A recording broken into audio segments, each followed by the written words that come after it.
Hi, this is Sarwar Imam. I will give you a synopsis for week 2 of starting a business and fundamentals of marketing.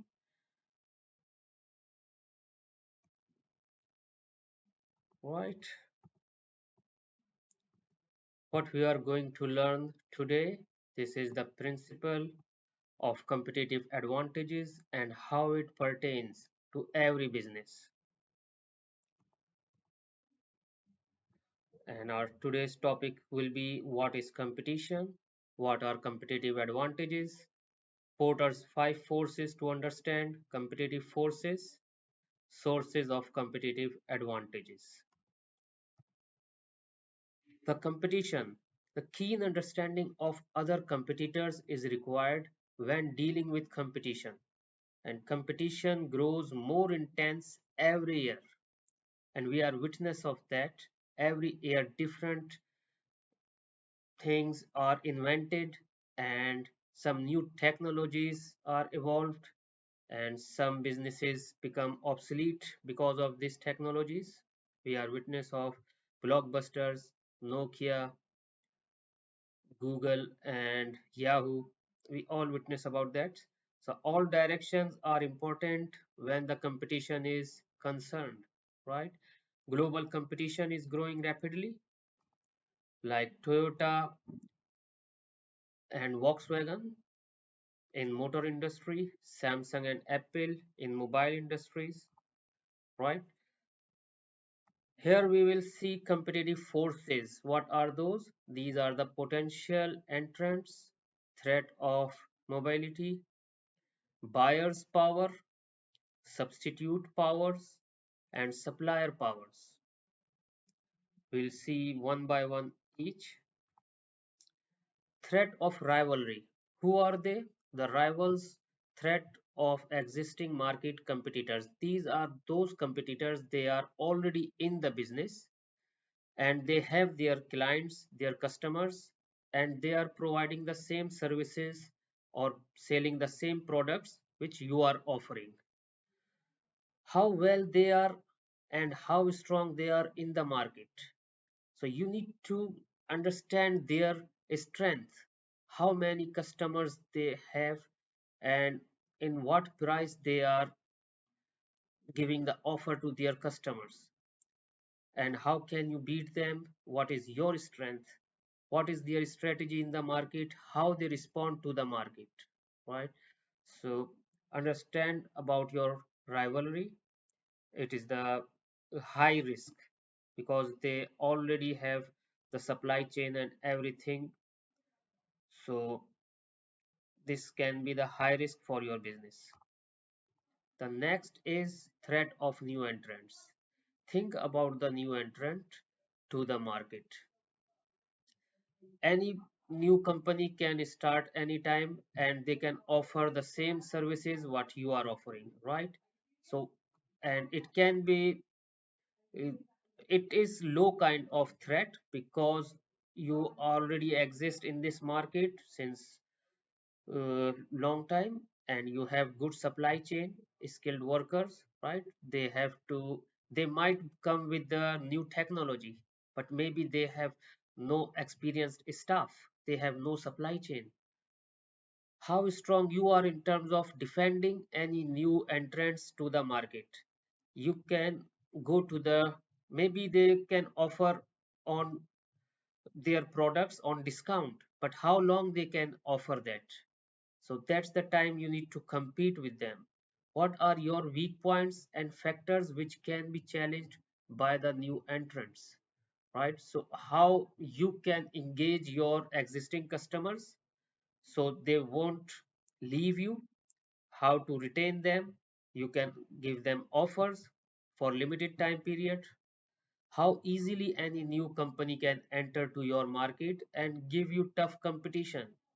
They might have the big investment on behalf of their product and they can provide uh, like good service in competitive price structure, or even though they happy to get the loss to gain more customers and later on they can increase the price. These can be the policies. So we should not underestimate the new entrants as well.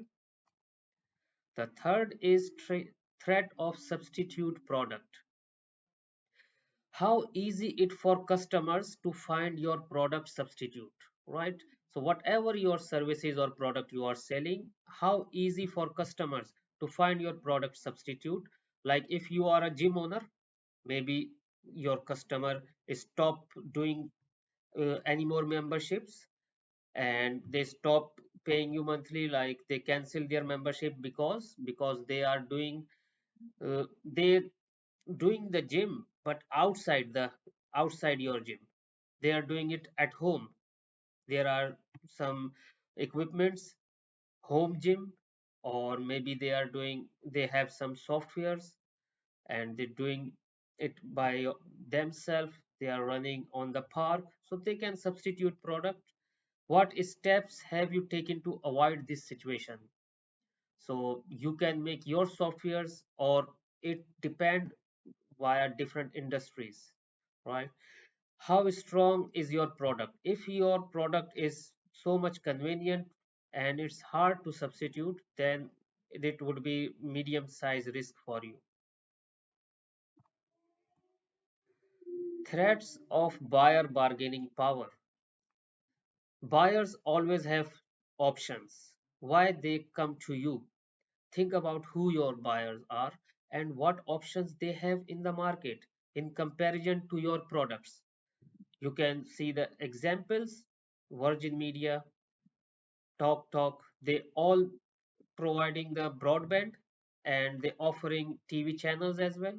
So who offering the most uh, channels, who wins? Or maybe who offer the fastest internet speed, who wins? So it depends on customer, or the customer who go for that, who offering everything in the competitive price structure. So some customers looking for quality, and some customers looking for price. So everything is important. So you have to be unique in your category. How easy is it for them to move to other options, and what orders they can give you, right? And what are the cost of the other similar products, and how accessible are those products? So think about that and improve your products and make them versatile, so it can give your customers good time with you, and they won't change you very easily. Threat of suppliers power. Suppliers work as a backbone for any business, right? So if you are making any products but the raw materials are become shortage for any reason, so your business is in danger. That business can be shut if you don't have the enough supply, right? It is important to think about suppliers. Suppliers may increase the price, or they can say, I can give you only that quantity. In both cases, your business can be affected. If they increase the price, then you have to increase your products, and other customers or other competitors might win in that position. Like what happened, the example we all witness about that shortage, because of shortage of chipsets. PS5 can't deliver on time because so many customers have ordered that year ago, but when it arrived, everyone haven't got that because of the shortage of chip. So it's the power of suppliers, and because any reason can be for the shortage. Think about the suppliers power of increasing price or reducing quantity, right? So it's the same thing. Its current example is the Russia and Ukraine war. Because of that, everyone is suffering higher price of diesel and petrol, and the companies who based on the who are the courier companies, they have to perform without charging their customers. So they have to face this problem as well. Identifying competitors. This task seems very easy and simple, so people can understand about their competitors, who is my competitor company. In fact, this is one of the biggest challenge for a business, right? So what is the big challenge? Like Virgin Media knows Talk and Sky are their competitors, but a range of companies can find it difficult to identify their obvious and actual competitors. For example, like there is a big company who is providing the financial services, but there is someone privately giving the services as a freelancer. So freelancer can provide their services from anywhere from the world, right?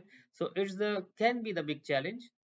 So most of the customers might divert for uh, good services and in the competitive price structure. So identify your competitors.